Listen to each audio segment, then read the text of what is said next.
Hello दोस्तों, सी plus plus programming के इस वीडियो लेक्चर के अंदर मैं मोहसिन शेखू बाबा की तरफ से आप सभी का स्वागत करता हूं। आज के इस वीडियो लेक्चर में हम डाटा एब्स्ट्रैक्शन के बारे में पढ़ेंगे। तो डाटा एब्स्ट्रैक्शन रिफर करता है कि हम प्रोवाइड करें उतनी ही इंफॉर्मेशन जितनी की आउटसाइड वर्ल्ड को जरूरत है और उसकी बैकग्राउंड डिटेल्स को हम छुपा दें। जैसे कि रिप्रेजेंट करें उतनी ही इंफॉर्मेशन प्रोग्राम की जितनी की उसको जरूरत है उसकी डिटेल को प्रेजेंट किए बिना। तो डाटा एब्स्ट्रैक्शन एक प्रोग्रामिंग और डिजाइनिंग टेक्निक है जो निर्भर करता है सेपरेशन ऑफ इंटरफेस और इम्प्लीमेंटेशन। तो चलिए एक रियल लाइफ एग्जांपल देखते हैं टीवी का, जिसको आप शुरू कर सकते हैं, बंद कर सकते हैं, उसके अंदर चैनल चेंज कर सकते हैं, वॉल्यूम को एडजस्ट कर सकते हैं, उसके अंदर एक्सटर्नल कंपोनेंट्स लगा सकते हैं जैसे कि स्पीकर, वीसीआर, डीवीडी प्लेयर। लेकिन आप उसकी इंटरनल डिटेल्स को जाने बिना ये सब करते हैं, जैसे कि वो किस तरीके से सिग्नल को रिसीव करता है, एयर के थ्रू या फिर केबल के थ्रू, किस तरीके से उसको ट्रांसलेट करता है और फाइनली डिस्प्ले करता है उसको स्क्रीन के ऊपर।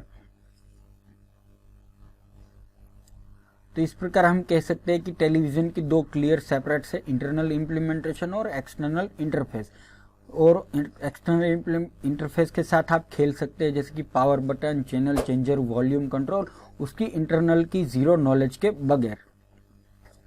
तो सी प्लस प्लस में हमें क्लासेज जो बहुत ही बढ़िया लेवल के डाटा एब्स्ट्रैक्शन प्रोवाइड करता है।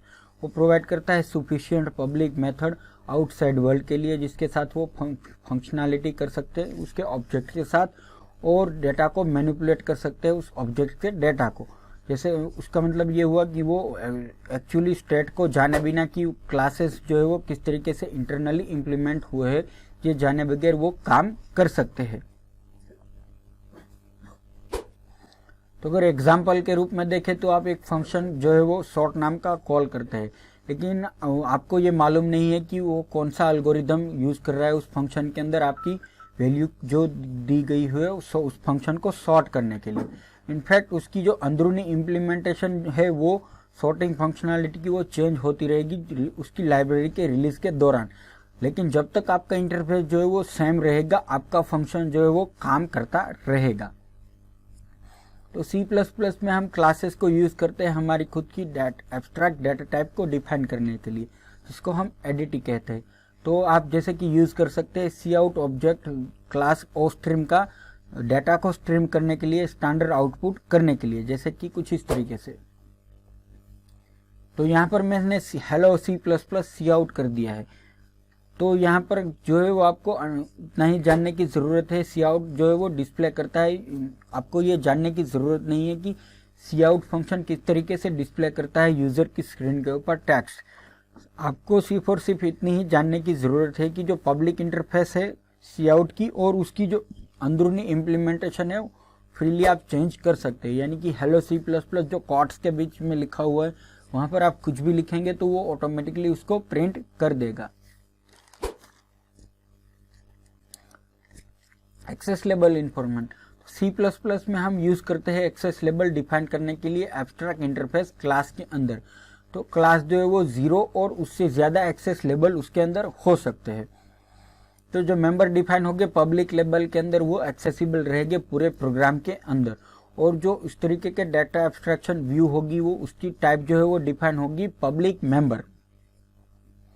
फिर आते हैं मेंबर डिफाइन होते हैं जो प्राइवेट लेवल के अंदर वो एक्सेसिबल नहीं होते, जो कोड के अंदर जो उस क्लास को यूज करता है। जैसे कि प्राइवेट सेक्शन जो है वो हाइड रहेगी उसकी इम्प्लीमेंटेशन जो कोड वो उसको यूज करता है उससे।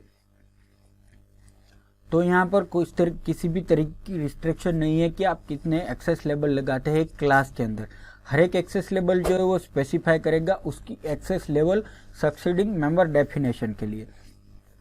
जो स्पेसिफाई एक्सेस लेवल है वो तब तक रिमेन रहेगी, इफेक्ट रहेगी जब तक कि उसका नेक्स्ट लेवल नहीं आ जाता या फिर जो है वो उसकी राइट क्लोजिंग ब्रैकेट नहीं आ जाती उस क्लास की बॉडी की, तब तक वो अनटिल इफेक्ट रहेगा।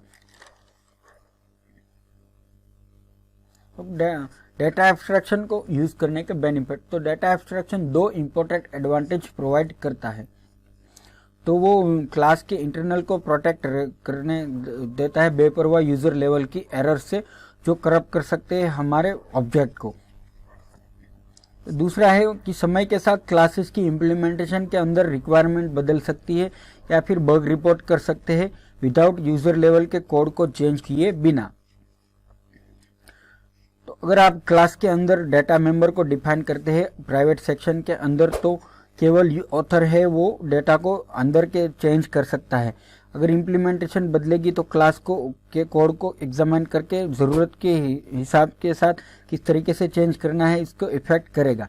अगर डाटा पब्लिक है तो जो भी फंक्शन डायरेक्टली एक्सेस कर सकता है डाटा मेंबर को, उसकी पुरानी रिप्रेजेंटेशन को टूट जाएगी। तो डाटा एब्स्ट्रैक्शन का एग्जांपल, तो कोई भी C++ जिसके अंदर क्लास के अंदर पब्लिक और प्राइवेट मेंबर इंप्लीमेंट हुए हैं वो एक एग्जांपल है डाटा एब्स्ट्रैक्शन का। तो चलिए एक एग्जांपल देखते हैं। तो इस एग्जांपल के अंदर मैंने जो है वो क्लास ऐड के अंदर नंबर जो है वो एक साथ जोड़े और वो रिटर्न करता है उसका सम। तो जो पब्लिक मेंबर है ऐड नम और गेट टोटल वो है इंटरफेस आउटसाइड वर्ल्ड के लिए और जो यूजर को उसको जानने की जरूरत है, जबकि प्राइवेट मेंबर टोटल वो कुछ ऐसा है कि यूजर को उसके बारे में जानने की ज़रूरत नहीं है, लेकिन हमें सिर्फ उसकी ज़रूरत इसलिए है क्योंकि क्लास को वो प्रॉपरली ऑपरेट कर सके, इसके लिए हमें उसकी ज़रूरत है। तो यहाँ पर आप देख सकते हैं कि क्लास एडर के अंदर पब्लिक मैंने पहला फंक्शन डिक्लेयर किया एडर, इसके अंदर मैंने एक पैरामीटर आई इंटीजर आई पास कर दिया और उसकी वैल्यू 0 रख दी। अब उस एडर की बॉडी के अंदर टोटल इज इक्वल टू आई, तो आई की वैल्यू जो है वो टोटल के अंदर पास हो जाएगी। फिर वर्ड एड नम और उसके अंदर एक पैरामीटर इंटीजर नंबर। अब इसके बॉडी के अंदर क्या किया कि total plus number, total plus is equal to number, तो टोटल के अंदर जो भी नंबर हो वो जोड़ दे। फिर इंटीजर गेट टोटल और उसके अंदर रिटर्न कर दिया टोटल को। अब प्राइवेट लेवल के अंदर मैंने सिर्फ और सिर्फ इंटीजर टोटल नाम का एक वेरिएबल डिक्लेयर किया। मेन फंक्शन के अंदर आकर एडर का एक ए ऑब्जेक्ट डिक्लेयर कर दिया। अब a dot add num 10, a dot add num 20 और ए डॉट एड नम 30, तो यहाँ पर जो है वो उसके अंदर फिर सी आउट कर देता हूँ टोटल और ए डॉट गेट टोटल। तो यहाँ पर क्या करेगा कि जो हमारा जो एड नम का इसके अंदर टोटल को रिप्रेजेंट करेगा उसके पास की गई हुई वैल्यूज के साथ। तो टोटल 10 + 20 30 और 30 + 30 60। तो अब इस प्रोग्राम को हम कंपाइलर करके देखते हैं कि हमें आउटपुट में क्या मिलता है। तो आप देख सकते हैं कि टोटल 60, तो यहाँ पर हमें जो वैल्यूज हमने पास की हुई है वो कंप्लीटली मिल रही है। अब डिजाइन स्ट्रेटजी देखते हैं डाटा एब्स्ट्रैक्शन की। तो एब्स्ट्रैक्शन जो सेपरेट करता है कोड को इंटरफेस और इम्प्लीमेंटेशन में। तो जब भी आप कंपोनेंट को डिजाइन करें आपको ये याद रखने की जरूरत है कि इंटरफेस जो है वो इंडिपेंडेंट है इम्प्लीमेंटेशन से।